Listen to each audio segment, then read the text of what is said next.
Mari Bu Bidan. Ya, terima kasih. Assalamualaikum warahmatullahi wabarakatuh. Kita berjumpa lagi di Sehati Sehat Islami. Bersama saya akan berbincang mengenai banyak informasi tentang kesehatan dan kita akan ngobrol tentang manfaat ASI bersama Ibu Bidan Niken. Dan akan ada banyak informasi tentang manfaat ASI tentunya buat sahabat Zakat TV yang mungkin sedang hamil atau sedang menyusui, pasti ini akan berguna sekali. Mari Bu Bidan silakan duduk. Oke, Ibu Bidan. Kita sudah duduk dan kita akan ngobrol sejenak tentang manfaat ASI. Tapi sebelumnya saya pengen tahu dulu sebenarnya seberapa besar sih awareness atau perhatian masyarakat Indonesia terutama ya tentang ASI eksklusif. Kalau awareness tentang ASI di Indonesia itu sudah mulai pada tahu ya, rata-rata dari kalangan bawah sampai kalangan atas itu sudah tahu mengenai ASI. Hanya saja yang mereka belum pada tahu itu tentang ASI eksklusif, yaitu tentang ASI yang diberikan 0 sampai 6 bulan. Dan itu hanya ASI saja, tidak ada tambahan seperti makanan lain, seperti makanan pendamping ya. Seperti nasi, yang mungkin Mbak juga udah tahu, kayak sayur dan segala macam. Jadi hanya ASI eksklusif saja. Mungkin itu yang masih kurang awareness kalau di Indonesia gitu. Lalu bagaimana cara untuk meningkatkan awareness? Mungkin Ibu Bidan juga sudah keliling Indonesia untuk membantu meningkatkan seperti itu. Apakah memang sedikit sekali perhatian masyarakat tentang ASI eksklusif? Kalau misalnya kita bandingkan angka dari Indonesia, kita tercinta ini, yaitu negara berkembang ya, dengan negara maju, itu masih sangat sedikit sekali, masih sangat kecil ya. Karena kalau misalnya kita bandingkan dengan di negara Amerika, itu di Amerika angkanya jauh lebih besar daripada di Indonesia gitu. Sedangkan di Indonesia seperti kita tahu, kebanyakan kan di TV-TV itu kan tentang sesuatu yang berkaleng-kaleng, itu tentang susu formula seperti kita tahu. Nah, ini menjadi PR untuk kita semua ya, tenaga medis terutama, dan bagi halayak lain untuk mengetahui lebih jauh lagi tentang ASI eksklusif itu seperti apa, dan promosi kita harus lebih gencar daripada susu formula seperti itu. Nah, berarti bisa dikatakan bahwa negara berkembang tingkat awareness-nya dibandingkan negara maju memang lebih sedikit ya? Lebih sedikit. Nah, kita sekarang ke lingkup Indonesia sendiri. Indonesia ada kota besar, kota kecil, bahkan pedesaan. Bagaimana awareness, pembandingan awareness mereka tentang ASI eksklusif ini?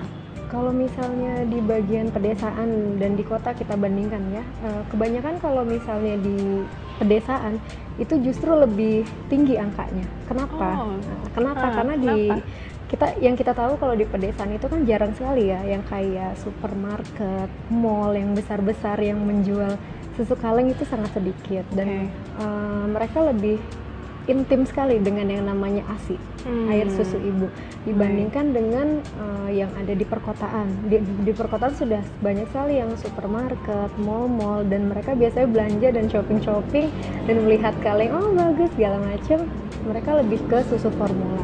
Sebenarnya yang harus kita perhatikan memang yang di perkotaan sih, karena banyak sekali ya dari situ iklan-iklan besar mengenai itu, dan itu bisa mengepres pengetahuannya tentang ASI sendiri, padahal ASI itu sudah kodratullah ya, istilahnya sunatullahnya sudah ada, dan itu yang menjadi PR untuk kita bersama.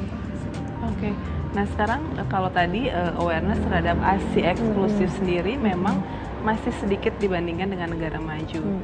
Tapi ASI, tentang ASI itu sendiri sebenarnya untuk terutama di kota besar atau itu sudah cukup meluas ya, Dok Bidan ya? Kalau misalnya di kota besar sudah cukup meluas, karena kita ada perbandingan ya kan, mungkin kalau di kota besar ada yang namanya supermarket, ada mall, tapi teknologi makin berkembang juga, ada yang namanya internet. Kadang banyak ibu-ibu hamil atau ibu-ibu menyusui, mereka browsing mengenai ASI eksklusif, nah mereka taunya dari situ gitu. Kalau misalnya mereka hanya melihat televisi, mereka hanya bisa tahu tentang yang kaleng-kaleng itu, susu formula itu. Kalau misalnya mereka browsing tentang internet segala macam, mereka baca majalah kesehatan, mereka akan tahu banyak tentang ASI eksklusif atau tentang ASI air susu ibu sendiri gitu. Nah, kita akan beralih sedikit. Kalau misalkan ASI eksklusif. Tentunya juga berarti kita harus membahas tentang inisiasi menyusui dini. Seberapa jauh masyarakat di Indonesia memahami tentang ini? Kalau memahami, tidak bisa 100% mereka memahami tentang inisiasi menyusui dini. Setidaknya mereka mengetahui tentang inisiasi menyusu dini itu sendiri apa. Itu kadang saat proses persalinan kita tetap memberitahukan mereka mengenai inisiasi menyusu dini. Inisiasi menyusu dini itu sangat banyak sekali manfaatnya. Manfaatnya banyak sekali. Ketika proses persalinan itu kita langsung tempelkan lah istilahnya skin to skin antara bayi dan ibunya di dada ibu gitu. Kegunaannya itu adalah untuk pencegahan hipotermi. Maksudnya hipotermi itu mencegah kehilangan panas bayi. Karena kan setelah kelahiran bayi itu bercampur dengan air ketuban dan segala macam, di situ ada proses kehilangan panas yang namanya evaporasi. Langsung otomatis kehilangan panasnya dari situ, makanya itu tujuan IMD untuk skin to skin.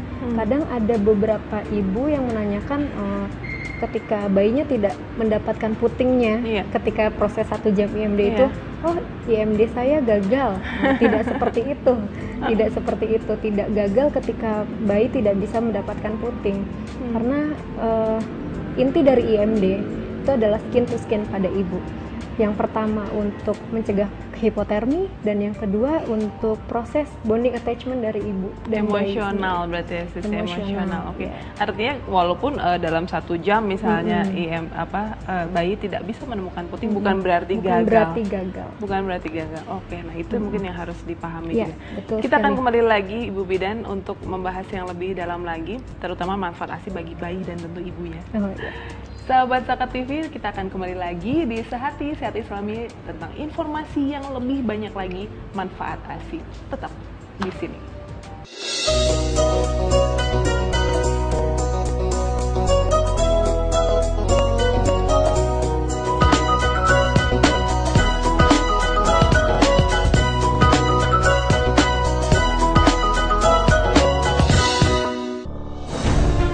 Ketika keindahan dunia merebak keselarasan, berbagi kemesraan. Ketika sejuta tangan merangkai kebahagiaan dalam kehidupan yang harmoni. Ketika zakat Anda wujudkan indahnya dunia.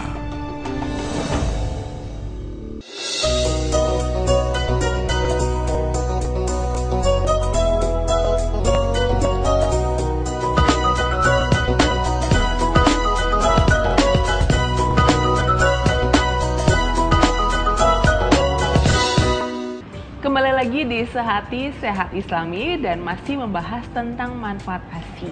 Ibu Bidan, mari kita lanjutkan lagi. Saya masih penasaran soal inisiasi menyusu dini tadi, gitu kan? Sebenarnya tadi fungsi selain dari bayinya itu sendiri, apa yang bisa didapat fungsinya atau manfaat apa yang bisa didapat dari ibu ketika IMD? Banyak sekali ya yang bakal didapat, yang akan didapat oleh ibu saat IMD.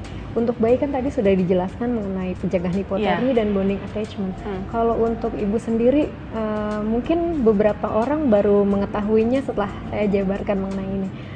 Ketika bayi ditaruh di perut ibu, di dada ibu, bayi itu akan mengalami beberapa proses. Dia akan menendang-nendang dalam pencarian puting ibu ya tentu saja. Nah, dari proses menendang-nendang itu, dia akan menendang-nendang perut ibu. Ketika ibu habis lahiran, sesudah melahirkan, biasanya para petugas medis seperti dokter dan bidan, kita melakukan yang namanya masase fundus uteri. Itu biasanya untuk mencegah perdarahan lebih banyak. Jadi perdarahan yang maksimal diusahakan hanya minimal saja seperti itu. Nah, ketika bayi ditaruh di dada ibu, di perut ibu, itu sangat membantu sekali proses untuk mengurangi perdarahan. Sistematikanya, maksudnya alurnya adalah seperti ini. Ketika bayi itu menendang, dia akan merangsang kontraksi dari uterus atau rahim ibu, dan dia akan menjepit pembuluh darah. Di dalam rahim kita itu ada pembuluh darah yang beranyam-anyam, yang sistemnya itu anyam-anyaman. Nah, ketika si bayi itu menendang-nendang si perut ibu untuk proses mencari itu, dia akan merangsang kontraksi uterus biar mules ya, ibunya agar mules, dia akan menjepit pembuluh darah. Ketika dia menjepit pembuluh darah itu, si rangsangan kontraksi itu, darah akan keluar sangat sedikit dan itu sangat berguna sekali untuk ibu. Seperti itu. Intinya judulnya adalah mencegah perdarahan setelah persalinan. Sangat berguna sekali. Iya. Nah, kalau durasinya sendiri berapa lama sih sebenarnya IMD? Apakah ada jarak atau dibatasi? Oke, 2 jam nggak bisa menemukan puting susu, berarti kita sodorkan kepada ASI-nya saja gitu. ASI-nya saja. Kalau misalnya untuk IMD sendiri, dia kita biasanya 1 jam. 1 jam. Jadi setelah lahir sampai 1 jam langsung di IMD itu. Mau itu berhasil, maksudnya bukan berhasil dalam artian mencari puting ya. Mau dia berhasil mencari puting atau tidak berhasil mencari puting, tetap namanya IMD. Karena yang seperti tadi, prinsip IMD bukan bayi itu berhasil menemukan puting atau tidak, tapi proses skin to skin antara ibu dan bayi. Seperti itu. Setelah 1 jam, si bayi biasanya akan kita berikan suntikan vitamin K dan mata dan tetes mata, kemudian ditimbang dan segala macam, kita serahkan pada ibu kembali gitu. Untuk disusui. Untuk disusui. Oke, sekarang saya akan mencoba membahas tentang sebenarnya manfaat ASI. Kalau tadi kita sudah mendengarkan awareness dari mulai ASI eksklusif, kemudian IMD. Kalau manfaat ASI sendiri sebenarnya buat bayi itu apa? Karena ya tadi kan sudah banyak iklan dari susu-susu formula gitu yang menggempur, oke, ini lebih bagus loh dari ASI gitu. Iya. Bagaimana Bu Bidan? Sebenarnya ASI, kita pernah mendengar banyak statement tentang ASI adalah makanan terbaik bayi. Seperti itu. Kalau bagi diri saya sendiri, saya kurang setuju ya. ASI adalah makanan terbaik. Karena kalau ada kata terbaik berarti ada yang lebih baik lagi daripada ASI. Jadi mungkin akan kita ganti ASI tak tergantikan. ASI tak tergantikan. ASI tak tergantikan. Karena dengan ASI tak tergantikan tidak ada lagi makanan yang bagi bayi yang lebih bagus daripada ASI. ASI sendiri yang kita tahu dia adalah kumpulan zat-zat yang sangat banyak sekali manfaatnya. Mungkin Mbak sendiri udah tahu, seperti ada antibodi dan itu gitu. Kebanyakan yang hanya kita tahu adalah zat antibodi saja, betul. Ya kan? Sedangkan kalau untuk susu formula kita tahu ada banyak DHA, sekali, omega 3, omega 6 segala macam. Kalau kita mau kupas tentang ASI secara detail ya, bukan hanya zat antibodi saja. Ternyata dalam zat antibodi dan zat-zat lain pada ASI itu sudah ada yang namanya AA, DHA, omega 3 dan omega 6. Seperti itu. Jadi selain untuk antibodi pencegahan penyakit pada bayi, dia juga bagus untuk nutrisi bayi, otak bayi, kecerdasan bayi dan semuanya. Artinya semua yang ada di susu formula itu semua ada di ASI. Ada di ASI. Jadi itu semakin membuktikan kalau susu formula itu kan yang namanya formula, dia dites dan banyak sekali zat-zat yang ditambahkan ke dalamnya kan. Nah, itu membuktikan bahwa dia ingin menyaingi ASI. Seperti itu. Nah, kalau untuk kecerdasan sendiri bagi bayi, manfaat ASI seperti apa? Kalau bagi kecerdasan bagi bayi sangat luas ya, sangat banyak sekali. Kalau untuk bayi biasanya itu yang lebih diperlihatkan adalah zat-zat yang terkandung di dalamnya. Seperti omega 3 sudah ada, omega 6 itu sangat berpengaruh. Kemudian cara pemberiannya pun, kalau kita bandingkan antara pemberian ASI dan pemberian susu formula. Kalau ASI dia langsung tertempel pada payudara ibu. Nah, dia akan menumbuhkan yang namanya bonding attachment tadi, ikatan kasih sayang antara ibu dan bayi gitu. Ibu akan membelai si bayinya dengan penuh kasih sayang gitu, dan bayinya pun akan menatap kepada mata ibu. Itu prosesnya dari situ. Kalau misalnya pemberian susu formula sendiri itu kan biasanya dari DOT. Kalau misalnya kita lihat dari DOT itu sebenarnya hanya target habis seperti itu. Tidak ada proses yang melihat kepada ibu, kemudian didekap segala macam, tidak ada. Kadang kan kita lihat sambil duduk aja bisa, sambil tiduran seperti ini, yang penting dotnya habis. Kalau misalnya pada ASI kan, oh ini kapan habis nih, kita nggak tahu. Tetap saja, walaupun sampai tidur, itu kan tetap digendong si dedek bayi. Nah, itu bagaimana dengan struktur ya? Tadi sempat ya kita ngobrol sedikit sebelum ini, sahabat. Struktur bayi. Perbedaannya ketika minum melalui DOT atau air susu ibu. Kalau ketika minum ASI pada bayi itu kan menempelnya pada payudara. Dari bayi sendiri dia akan membentuk sebuah pipinya seperti ini. Kalau misalnya dia minum pada payudara ibu ya, dia akan mengenyotnya seperti itu. Berbeda dengan ketika bayi diberikan DOT. Kalau diberikan DOT dia akan seperti ini. Pipinya akan mengempot ke dalam. Dan ketika si bayi itu mengempot ke dalam dengan susu botol, itu dia akan terjadi maloklusi gigi dan gusi, dan biasanya postur rahangnya akan lebih maju daripada ketika memakai payudara ibu. Seperti itu. Jadi ada perbedaan antara ketika pakai payudara ibu dengan pakai susu DOT.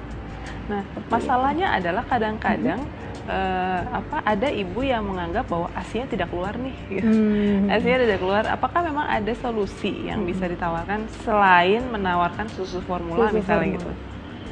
Sebenarnya dari ASI tidak keluar itu ada beberapa faktor. Yang paling dianggap sepele oleh ibu adalah masalah stres. Dan itu biasanya yang memicu tidak keluar adalah masalah stres yang paling banyak ya, kalau yang saya lihat. Karena stres sendiri atau dia kan hormonal ya sistemnya, dia mengganggu sistem hormonal. Kalau stres dia akan menurunkan produksi oksitosin. Jadi kita punya, ketika kita melahirkan kita ada produksi hormon oksitosin, dia bagus untuk produksi ASI. Ketika kita ada stres itu yang mencegah si hormon oksitosin itu mencegah mengeluarkan ASI. Seperti itu. Jadi yang banyak sekali masalah kenapa ibu-ibu tidak bisa ASI atau ASInya sedikit, biasanya karena faktor stres. Jadi misalnya, aduh ASI saya nggak keluar nih, makin dipikirin kan, nah makin stres nggak, makin nggak keluar kan. Nah itu sebenarnya coba ibu santai dan rileks, dan intinya sih yakin kalau kita bisa menyusui gitu. Karena kan pencipta kita gitu, Allah kan sudah menciptakan dua payudara kita. Ketika kita bersalin sudah diberikan payudara yang berisi ASI.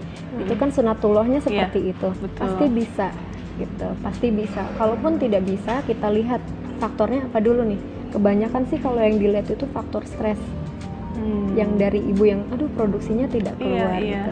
Karena prinsip dari menyusui adalah ketika ingin memproduksi ASI, bayi harus sering menghisap. Kalau bayi tidak menghisap, produksi ASI juga akan semakin berkurang. Oke. Kita jeda dulu Ibu Bidan. Kayaknya semakin asik. Semakin asik nih. Kalau nggak diingetin sama ibu produser pasti juga nggak akan selesai-selesai. Sahabat Sehati, Sehat Islami, kita akan kembali lagi dengan membahas masih tentang manfaat ASI tentunya di Sehat Islami. Jangan kemana-mana.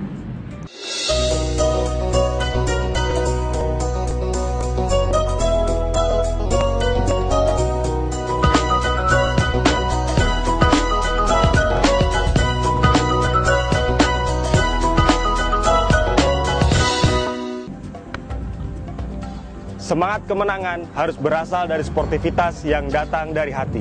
Saya Bawang Pamungkas, saya zakat di Dompet Duafa. Keluarga adalah sumber inspirasi saya. Kehangatannya datang dari hati. Saya Inneke Koesherawati, saya zakat di Dompet Duafa. Berbagi memudahkan rezeki, karena datang dari hati. Saya Ipo Santosa, zakat di Dompet Duafa. Dompet Duafa.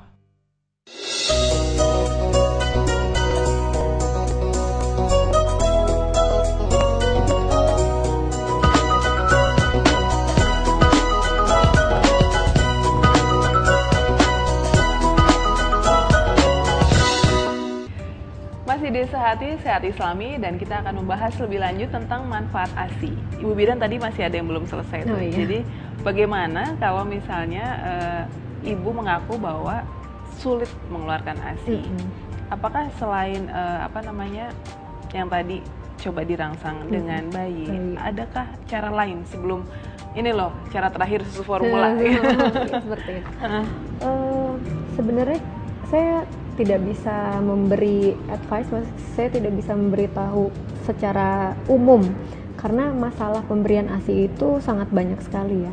Tapi prinsipnya seperti ini, ketika kita lahir, maksudnya mengeluarkan bayi kita gitu, kita lahiran, ada di mana saat-saat bayi itu dia sudah punya cadangan lemak namanya brown fat atau lemak coklat. Itu bisa bertahan sampai 3 hari. Mungkin ibu-ibu dan bunda-bunda sekalian di rumah sudah pernah dengar cerita seperti bayi dibuang, dibiarkan selama 3 hari tapi dia masih hidup. Nah itu dari situ gitu. Yang harus kita tahu kalau misalnya kita lahiran dan si bayi itu posisi lambung, kapasitas lambung itu masih sebesar kelereng, dia masih sangat kecil sekali. Kecil berarti ya. Jadi produksi ASI pun menyesuaikan dengan kebutuhan bayi. Baru ketika itu secara otomatis ya, secara ketika otomatis. bayi bertumbuh pun ASI juga akan menyesuaikan. Nanti ketika hari ketiga, biasanya yang lebih banyak produksinya itu hari ketiga. Karena dari bayi sendiri dia membutuhkan ASI yang lebih banyak itu hari ketiga. Makanya di hari ketiga itu kadang ada masalah seperti bendungan ASI, seperti itu, ada payudara bengkak karena si bayinya tidak menyusui secara bagus, seperti itu. Jadi kalau untuk secara umum ASI tidak keluar, saya tidak bisa memberikan gambaran secara umum. Kalau masalah ASI itu sangat banyak sekali. Contohnya seperti ada ibu berkeluh kesah tentang bentuk putingnya, seperti kan ada yang bentuk puting menonjol dan ada puting yang ke dalam. Itu. Kalau pada prinsipnya bentuk puting itu tidak berpengaruh pada pemberian ASI, karena bayi itu dia menyusui sampai areola. Areola itu bagian pinggiran hitam di payudara ibu. Kalau puting dia kan hanya untuk ini aja ya, mengeluarkan ya aja. Sedangkan bayi itu menghisap sampai ke areola. Kalaupun benar ibu-ibu, maksudnya bayi menghisap pada puting saja, itu biasanya akan menyebabkan masalah lagi, justru akan lecet biasanya gitu. Jadi bayi itu dari areolanya. Masalahnya adalah ketika tadi bayi memiliki cadangan brown fat untuk 3 hari. Sebelum 3 hari kadang-kadang ibu-ibu juga sudah nggak tega.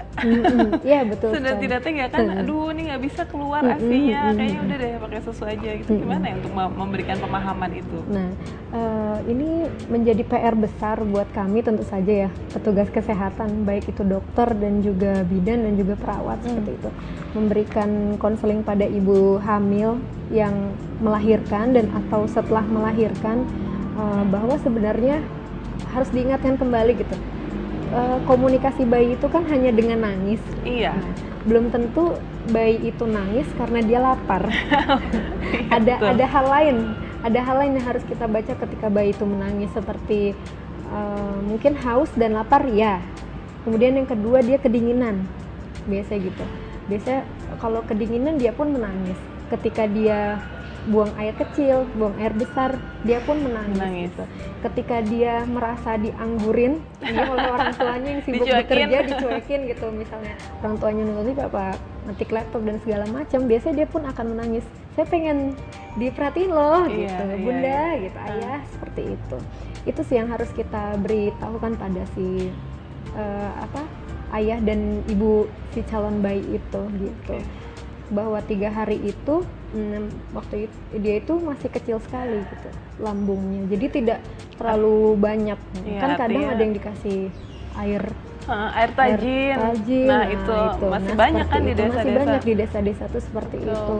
Sedangkan di situ kan kita nggak tahu manfaat gizinya tuh seperti apa. Karena kan yang namanya ASI, produksi ASI itu kan sudah otomatis dari hari lahir sampai ke sana, komposisinya itu sudah disesuaikan dengan bayinya. Saya ingin membandingkan bayi yang memang sudah mendapatkan ASI eksklusif ataupun ASI dengan bayi yang mendapatkan makanan pendamping atau minuman pendamping susu formula misalnya, atau bahkan susu formula 100%. Bagaimana pertumbuhannya ini antara bayi-bayi ini yang berbeda? Ya. Pertumbuhannya kalau dari segi kecerdasan yang tadi kita sudah bahas di awal, IQ-nya akan lebih tinggi. Karena kan kandungan gizi ASI dan formula itu jauh lebih tinggi ASI kan, di situ sudah banyak sekali. Kemudian biasanya kalau yang banyak minum susu formula gitu, itu kadang rentan terhadap penyakit. Lebih rentan justru. Lebih rentan justru. Karena kalau misalnya ASI penyimpanannya kita sudah punya namanya pabrik steril. Ya, steril. Itu sangat steril sekali ya. Suhunya pun terjaga. Segitu aja suhunya nggak akan berubah-berubah, nggak akan terlalu panas, nggak akan terlalu dingin. Dia pun tidak terbuka kan. Dia hanya akan mengalir ketika bayi itu menghisap. Sedangkan untuk susu formula sendiri kita harus menyeduhnya kan. Iya, betul. Kadang kita bandingkan dengan yang dia punya penghasilan tinggi dan penghasilan rendah. Biasa kalau untuk yang berpenghasilan tinggi, oh saya nggak masalah nih beli susu formula gitu.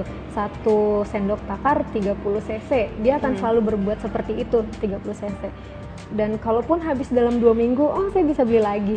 Kalau misalnya kita lihat yang berpenghasilan rendah, mereka akan cenderung mengencarkan air susu formula maksud saya. Dia akan cenderung seperti itu karena misalnya susu formula habis dalam 2 minggu, oh saya nggak bisa gitu, saya nggak cukup. Berarti dia akan mengencarkan untuk sampai 1 bulan. Mungkin 1 sendok takar dia akan bikin 60 cc atau 90 cc. Justru malah tidak terpenuhi Justru tidak terpenuhi dan biasanya akan menyebabkan bayi mencret seperti itu. Kemudian hygiene-nya pun akan kurang kan. Dari pembuatannya itu harus berulang-ulang. Sedangkan kalau pabrik kita cukup buka tutup saja. Iya. Nah, produksi ASI sendiri untuk ibu-ibu, apakah ada tadi yang sempat kita obrolkan, apakah memang ada batas, ada habisnya gitu? Ketika habis menyusui, ini lama lagi produksinya baru bisa menyusui lagi.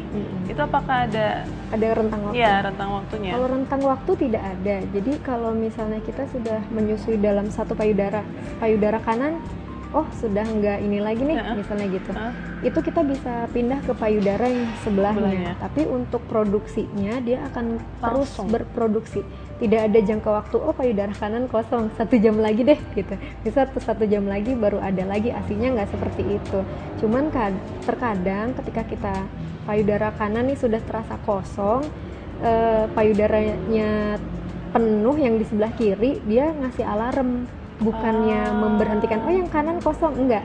Ini loh ada gantiannya, gitu. Yang sebelah kiri masih banyak digantian seperti itu.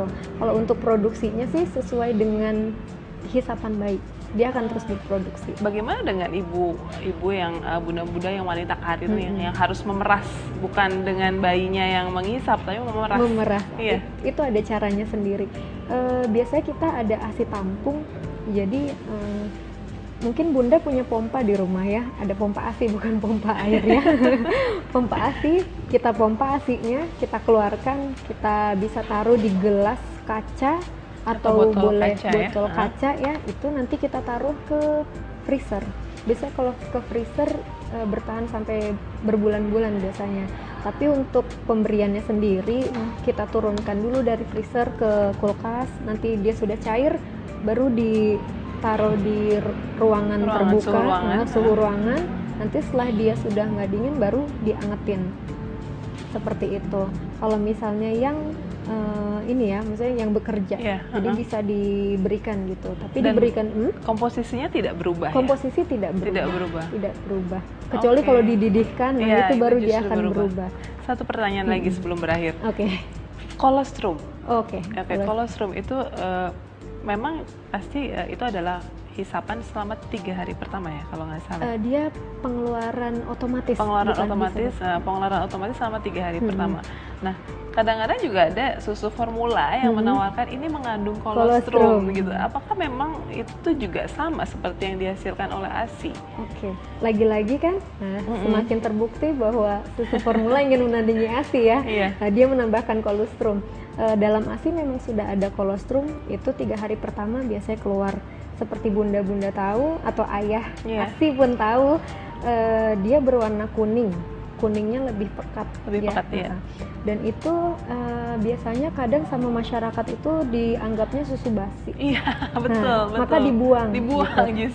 Justru dibuang. Padahal kolostrum itu dia isinya antibodi yang benar-benar antibodi gitu. Jadi dia antibodi awal yang paling bagus dari si ASI-nya. Jadi jangan dibuang seperti itu. Kalau kandungannya nggak bisa dibandingin ya, pasti lebih bagus ASI dibandingin susu formula. Lagi-lagi dicoba dulu, jangan menyerah. Betul sekali. Terima kasih Ibu Bidan untuk waktunya hari ini. Mudah-mudahan kita ketemu lagi ya, bahas yang lain. Iya, oke.